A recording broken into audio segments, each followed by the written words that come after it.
like I said, even I could put in the work, but I know it just won't happen because you don't have that passion. I think, like I said, it has to be a drive. It has to be a goal. You have to have passion for it. Yeah, you gotta have a passion, but I'm just talking about the healthy work ethic. So even if it's not basketball, like that doesn't have to be the necessary top. It's like whatever whatever you want to do, you should have that work ethic about it. You should have that passion, because if you don't have that passion, that means you don't really want to do it. You should stop wasting your time on it.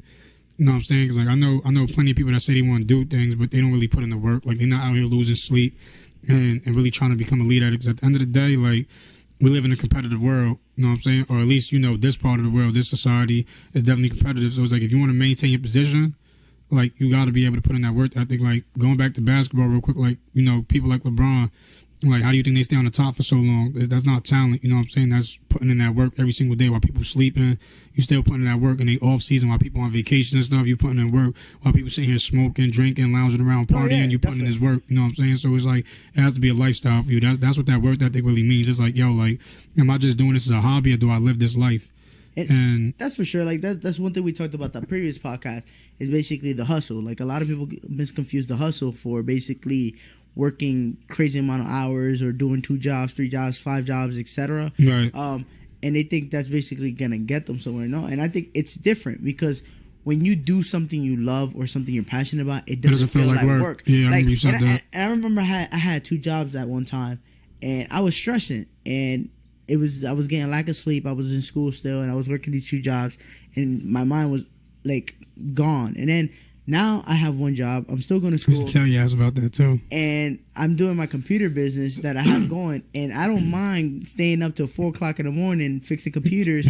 I'll sleep for 2 hours and wake up and go to work, and I'll be happy. I'm happy. I'm not as energetic because of course everyone needs sleep, but it's not stress that's on me. It's just like, okay, like just didn't sleep that well, and it just naturally comes because there's a passion for it. And it's like it's when you have goals and stuff like that, and it goes back to self accountability. You have to take responsibility to do it, and you gotta want to do it, because if you don't want to do it, it's not gonna happen. It's just not. You have to set your mind ready, your mindset to do it. You gotta attack it, and it starts off with simple things. If you can't do a simple task in your life, you probably won't be able to do a long-term task. Right. So I agree with that. Short-term task definitely coming for a long-term task. Is there anything else you want to add on to like what you think it means to be a man, or what like, or ways you can see yourself becoming a better man? I think that's definitely a question that a lot of people don't ask themselves. Like, what can I do to be a better man every day? I don't think people really look in the mirror and, you know, because going back to that self-accountability thing, but I don't think people really have that relationship with themselves where they, you know, like, how can I be a better man right now, or how can I better like my main definition of being a man would be taking something or being in control of something and making it better. I'm talking about like in your life right now though. Like, what do you like right now? Like, as far as where you see yourself, like what characteristics or what things do you think are necessary to improve your quality as a man? Well, I think it's in a sense that it all goes back to how I perceive myself and how I treat myself. In a sense of almost I gotta eat healthier because I gotta take care of myself. You get me? It's nothing. Mind you, Dee Captain eating a big ass slice of pizza right now. Mind you, I ate like half a pie right now. I ate half a pie earlier. So, but one thing is, I gotta take care of myself. That's about being a man. I can't take care of someone else. I can't take care of other things. You can't take care of yourself. If I can't take care of myself. So one thing is taking care of myself, grooming myself more, and caring about my appearance. Like, you know, I was a huge person on, I don't give a fuck what people think about me. But in a sense, when I dressed bummy, I also felt bumpy. No matter how I want to portray or any sense or say I don't care about other people's opinions, it's because legit I felt like a bum, so I just said fuck it, I'm a bum. Like it is what it is. Like, I said fuck it, I'm a bum. But when I dress good, I'm like, holy shit, like this nigga, I may be fat, but shit, I'm a fat looking, good looking motherfucker. Yeah, it shows that you take care of yourself, stuff like that. And I think that's and I think like a perfect example is DJ Khaled. Like, the motherfucker's fat as fuck. Probably fatter than me, or we're probably the same. No, he's definitely fatter than you, but go ahead. That nigga has style. Like, even personally, I think his swag is trash, but he takes care of himself. You know that. He takes care of himself. Like, even if you think his talking about swag cocoa butter and shit, like, you know, he take care of himself. So I agree. But he cares about himself, and you can see that it just naturally everything just falls in place once you start caring about yourself, and once you have this positivity. And it's hard trying to tell someone, hey, if you're more positive, things will work out. it has to be coming from in. You can have some help from the outside, but at the end of the day, it's all internal. When you go to sleep, you're by yourself. When you come out the womb, you're by yourself, unless you're twins and shit. But you're still coming out by yourself. And when you die, it's all by yourself. So at the end of the day, even no matter how much support you have, it's all about where you're willing to put in the work. I disagree with the by yourself thing. I think you always, because like even right now, like I speak for myself, you speak for yourself, and Dee Captain speaks for himself. But we're having a podcast together, and I think that plays well in everything. Like especially with this whole social media shit and having smartphones. Like you're never alone. Like you're not about to tell me that you go a whole day without talking to anybody. No, and I don't mean by that. I mean, but if let's say me being like, don't get me wrong, you're accountable for your own decisions. Yeah, that's what I mean. But the thing is, you're still. Other people still play a role in your life, what I'm saying? And you still need people to accomplish those goals, because you're not going to accomplish anything on your own. What I'm saying is, for example, like how you always tell me, oh, let's go to the gym together. Okay. And I can definitely say I was two-faced about it. And I was like, nah. I like, we'll plan the day or whatever. And we never went to the gym together, I think, to this day, not once. No, I've never worked out with you in my life. But then he'll see my Snapchat, and I'm gonna like 3 of my boys at the gym. So... We're talking about he signed up for the gym too. Yeah. And you wasn't there. So in a sense I went to the gym with them, and I did lose some weight, and I gained it back. That's obvious. I lost 18 pounds. I gained like 18 again. Actually, I gained like 16 again after like a month. So I'm decently proud, but not really, because obviously I gained the weight back. But it's in the sense of, I didn't want to lose the weight. Like, I know I'm unhealthy, but it's not on my main list. And even though I got the support from you and I got the support from my other friends, I still ask me to the day to go to the gym. It's, again, self-accountability. It's not on my number one list. So I'm not making it as priority, even though I have all this support around me. And I know I can text you anytime. I can text, the boy over here and my friends, and I can be like, yo, let's go to the gym. And they'll be like, fuck it, let's go. It's about fucking time. You told me. Right. But... I have to want to do it. Right. It's in a sense like this podcast right now. It was like, Danny was like, yo, let's do it. And he did it by himself. He made a whole podcast by himself that he hasn't released. And that's in the archives for that special episode, but don't worry about it. It's on the story job. But he wanted to do it. But obviously, I was down for it too, and I'm his support. But at the end of the day, it's his personal thing. He started all of this because he wanted to do it. Right. Even though he has our support. That's his thing. Yeah. You get me? I may have hopped on and then hopped on his dream, and Mark Zuckerberg his ass if this goes well. But it's self accountability. Yeah. So that's in the sense that maybe you're by yourself.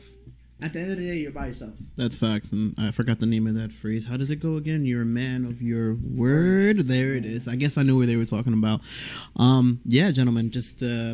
Make sure you hold yourself accountable before you start holding other people, and just be able to strive for what you believe in and what you think of yourself. I think personal image is a huge thing that's misunderstood by a lot of guys, because it's pretty much it's a reflection of how you feel. Confidence. If it may not always be confidence, like Sai.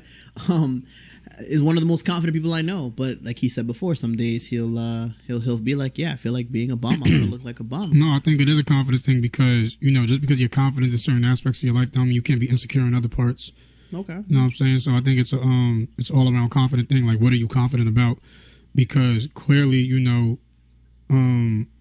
if he was around people that were more concerned about fitness, like that saying, if you hang around.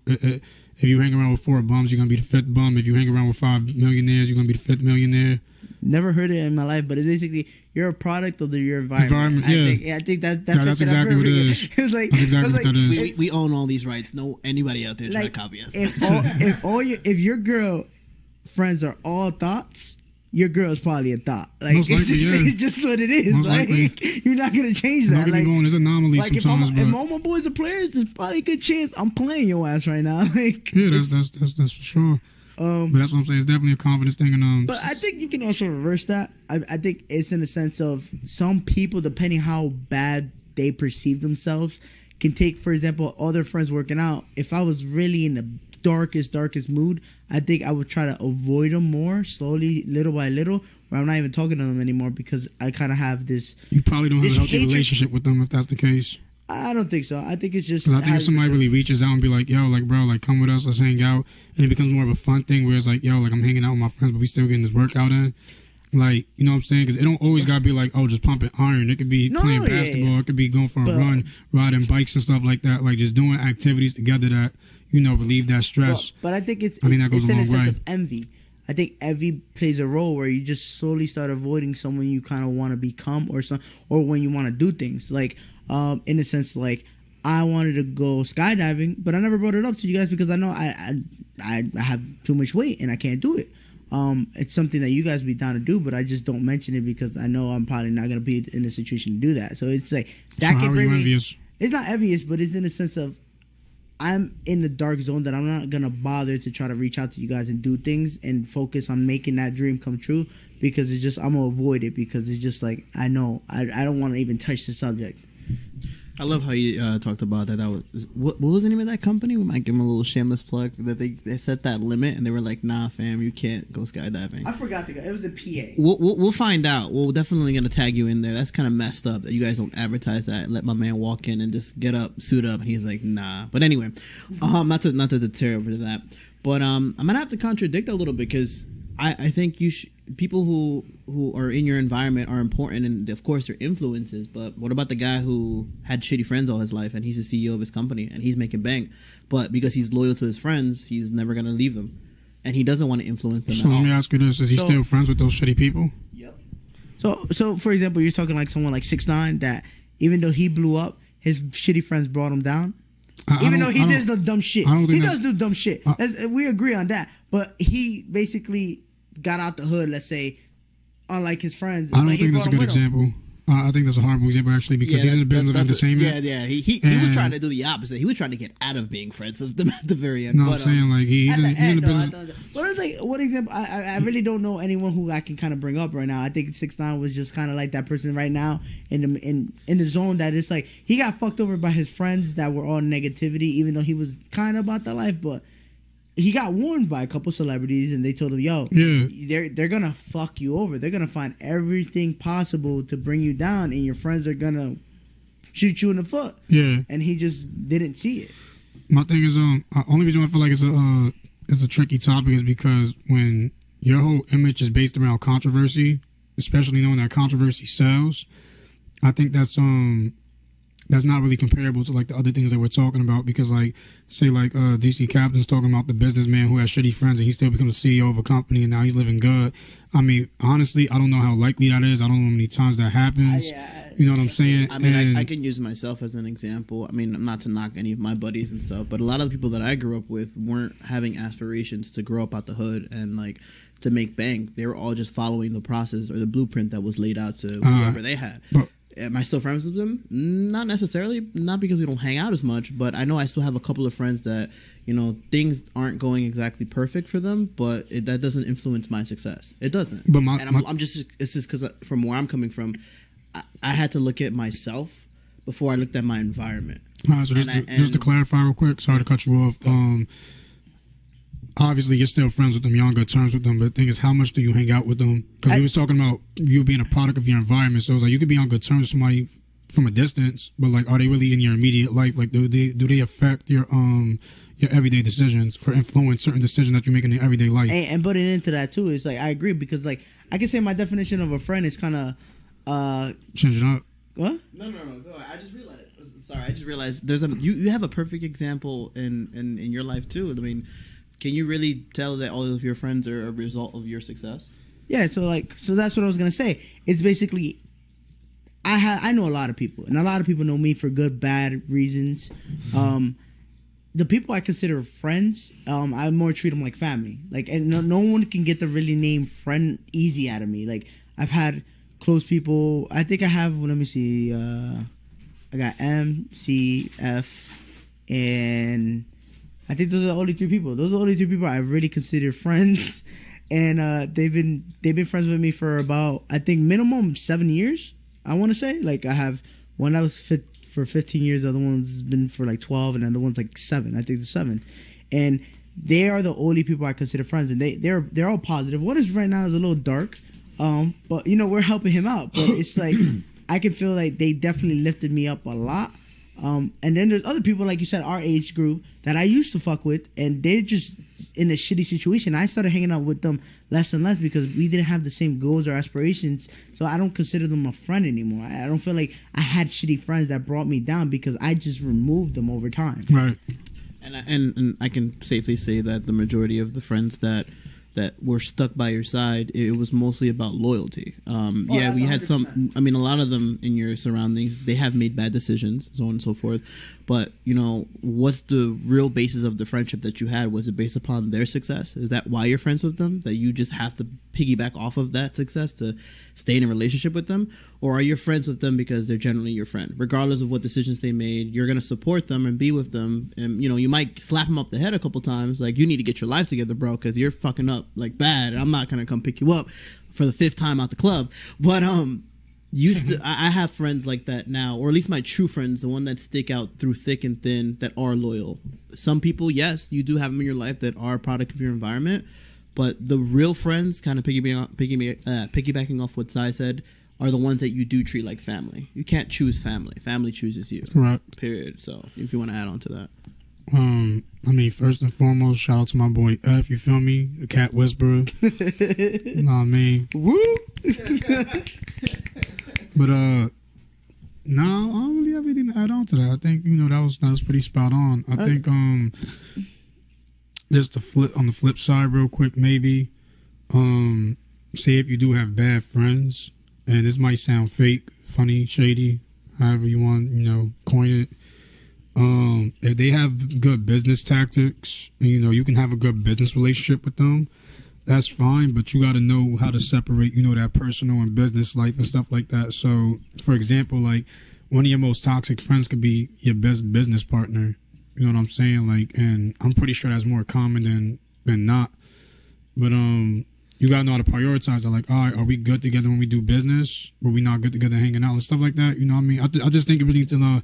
A lot of people need to really sit in the driver's seat and really drive their life. Because, like, at the end of the day, you're always driving, but if you got the shit in cruise control, or you letting somebody else, you feel me, or you throwing the keys to somebody else all the time, a lot of times you ain't going a place you want to go. People not gonna make the turns you want them to make, and a lot of times they focus on doing what they want to do. So, and they probably gonna use you as a product of their success. So, I think that's a great factor you brought up. I think a lot of people misdefine people as friends. Like I said, we had friends.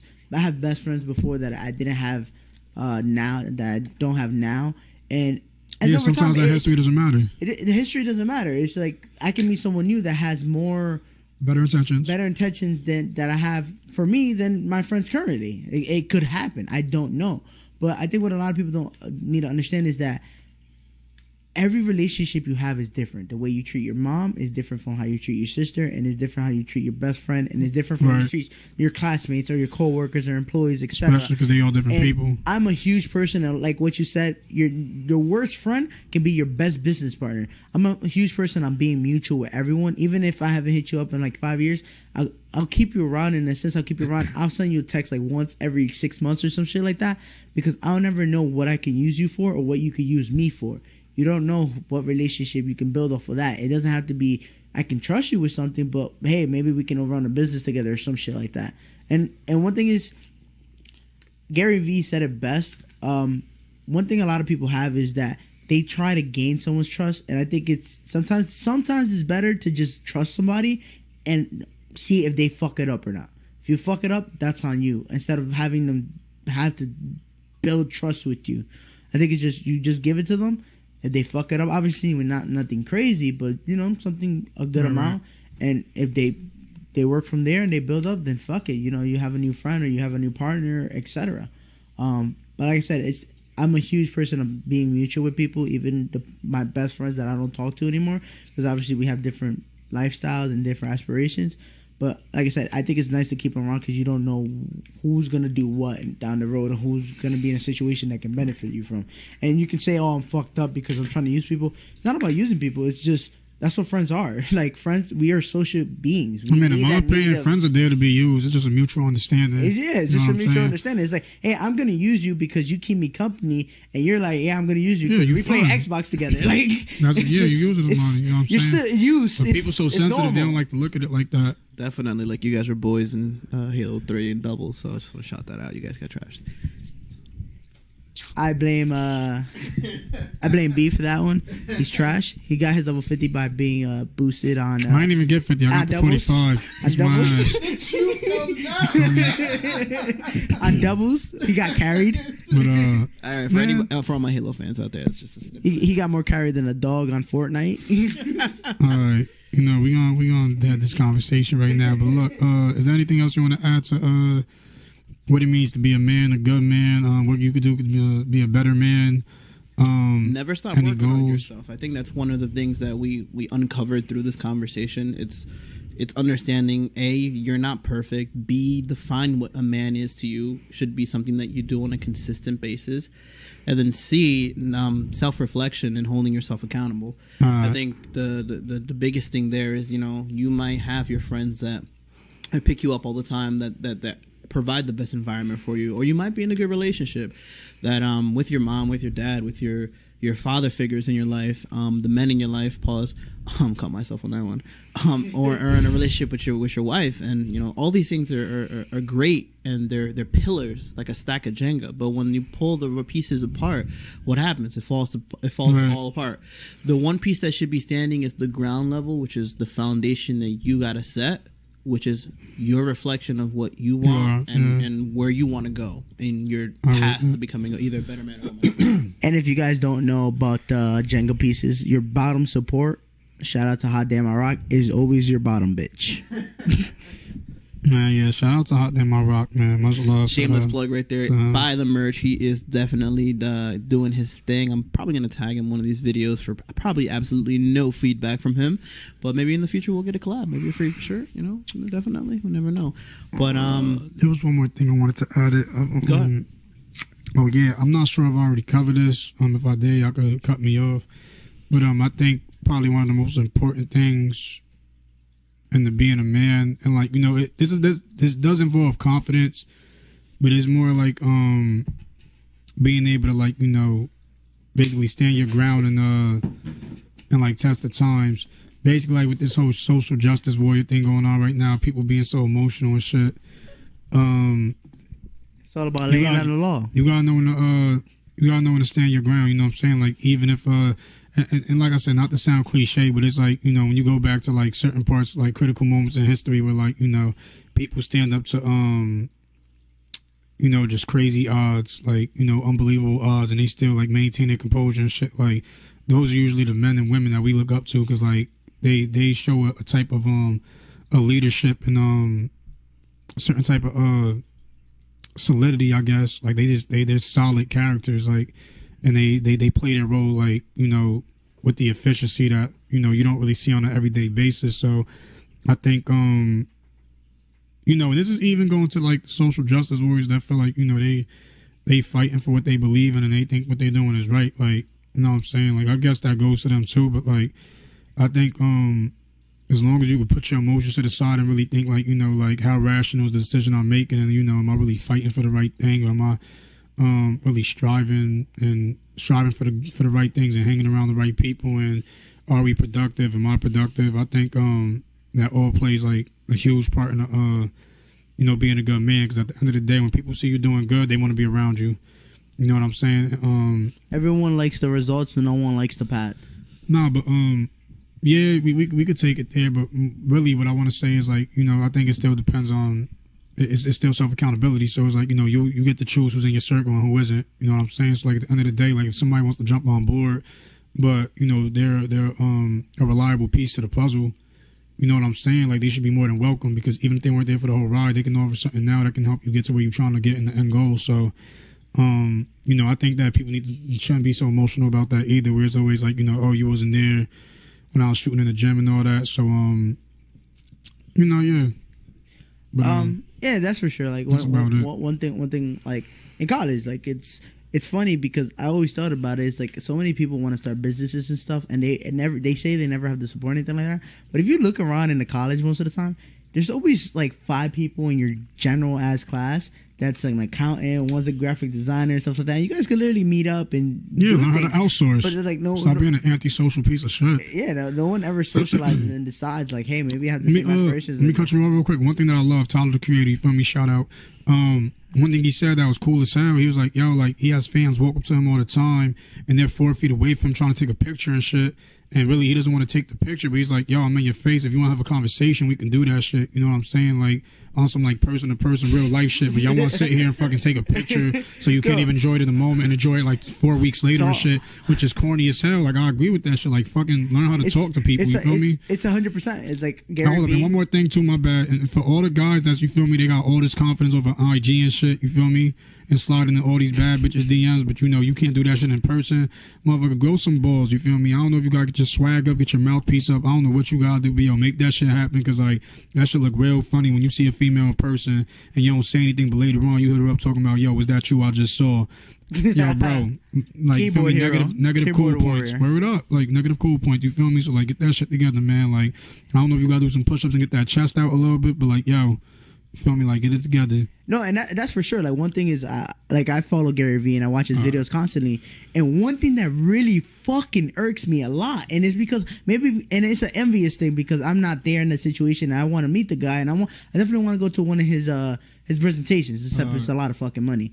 But one thing is, you always see everyone in about 80% of his videos taking selfies and recording what he's saying instead of just, you know, like taking it in. It's more of a, oh, I gotta show everyone that I'm on the right path of being an entrepreneur. I listen to this great guy and I have him on my IG, so I'm awesome. It's more of a, I need clout type thing than basically taking his information and paying attention. And it's like one thing Hot Damn I Rock clearly says is he'll have people messaging him on some dumb shit on how to pick up bitches and shit. He's like, if I made these videos and that's what you got out of it, then I didn't do my job for teaching you what I meant by those videos. Right. And it's like that irks me a lot. Do you remember what he said? He's just, for example, like it was talking about the bottom bitch theory, how basically some guy was like, oh, how can I cheat on my girl, blah blah blah, and he's like, yo, that's not the point of my video. My point is, at the end of the day, after you realize you cheated and you fucked up, that one person is gonna hold you down, so you might as well just take care of them. That's what I meant by that video.